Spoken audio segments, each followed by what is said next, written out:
చెప్తా. అది చాలా మందికి టీఆర్ఎస్ లోనే ఉండాలని ఉండే, వీళ్ళు బలవంతంగా పొమ్మని లేక పొగ పెడితే వెళ్ళిపోయింది. వెళ్ళిపోయారు. ఇప్పుడు నాయన నరసింహారెడ్డి చచ్చిపోయింది కూడా అంతే. అంతే, ఇంట్లోకి రానిస్తే చచ్చిపోపు బతుకు ఆయన. కేసీఆర్ ను చూస్తే నిమ్మలవాడు అంతే. అసలు నేను గమనించిన కదా, చాలా మందితో ఇంటర్వ్యూలు చేసిన కదా అన్న నేను, వాళ్ళు కోట్లు లేదంటే బంగారం వజ్రాలు కూడా అడుగుతలేరు. ఫస్ట్ వాళ్ళు ఫస్ట్ క్రైటీరియా ఏంటంటే గౌరవం కూడా కాదు, ఫస్ట్ ఆప్షన్ చెప్తా. అంటే దాని గౌరవం కూడా అనుకోవచ్చు.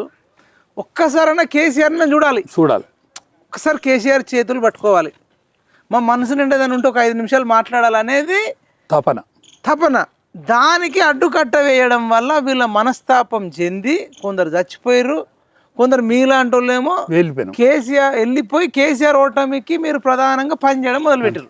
ఇప్పుడు ఈటల రాజేంద్ర అన్న అంతే, మీరైనంతే, కొండ విశ్వేశ్వరరెడ్డి అన్న అంతే, రఘునందన్ రావు అయినా అంతే. ఇట్లా ఒక్కొక్క స్టెప్ ఎవరిని తీసుకున్నా, ఇప్పుడు చెరుకు సుధాకర్ అయినా, జిట్టా బాలకృష్ణ అన్న, విజయశాంత్ అయినా, రవీంద్ర నాయక్ అయినా, రాముల్ నాయక్ అన్న, ఇప్పుడు వీళ్ళందరికీ కేసీఆర్ అంటే లేకుండా కోపం.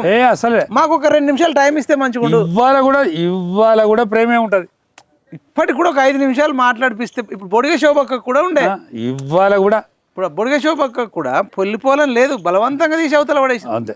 ఇవ్వాలకి వెళ్ళిపోవాలని లేకుండా అందరికి కేసీఆర్ మాతో మాట్లాడితే చాలు, అది ప్రేమగా నిజాయితీగా. ఏం కోరుకోలే, ఏమి కూడా కోరుకోలే, నిజాయితీగా కేసీఆర్ మాతో అప్పుడప్పుడు అడపా దడప మేము టైం అడిగినప్పుడు